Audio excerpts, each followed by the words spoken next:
Hi friends, July weight loss day 4 வியாழக்கிழமைக்கு எடுத்த வீடியோ. காலையில் ஒரு டம்ளர் ஜீரக தண்ணி குடிச்சிட்டேன்.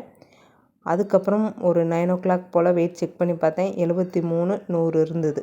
இன்றைக்கி வெயிட்டு 73-100 கிராம். வெயிட் கெயினாக லாஸாக இந்த மாதிரி தான் போயிட்டுருக்கு. நமக்கு 100 கிராம் 200 கிராம் ஒரு நாளைக்கு குறைஞ்சாலே சந்தோஷம். 100 குறைஞ்சாலே போதும். காலையில் சாப்பாடு பார்த்திங்கன்னா கொஞ்சமாக வேக வச்ச மக்காச்சோளம், சின்னதாக 3 ஏலக்கி வாழைப்பழம், ஒரு ஆப்பிள். மதிய லஞ்சு வெண்டைக்காய் சாதம், கொஞ்சம் வெண்டைக்காய் பொரியல், கேரட் பீன்ஸ் பொரியல், சேனக்கிழங்கு வறுவல், சின்னதாக ஒரு ராகி எடை. ஈவினிங் வந்தால் மழை, செம்மையாக மழை, காற்று அடிச்சுது. மழை நின்றதுக்கப்புறம் ஒரு 8,000 வரைக்கும் காற்று நடந்துருக்கேன். எக்ஸசைஸ் மதியானம் 1/2 மணி நேரம் செஞ்சாச்சு. நைட் டின்னர் ஒரு ஆப்பிள், பசங்களுக்கு ஸ்நாக்ஸ் கொடுத்துட்டு அதை சாப்பிடாத நான் சாப்பிட்டேன். நைட்டு ஒரு பூரி, அதையும் பிச்சு கொஞ்சமாக தான் இருந்தது, அதை வச்சு சாப்பிட்டாச்சு. இதான் என்னோடய டின்னர். Walking step. வெள்ளிக்கிழமை வெயிட் இது தான். பாய், தேங்க்ஸ் ஃபார் வாட்சிங். நாளைக்கு பார்க்கலாம்.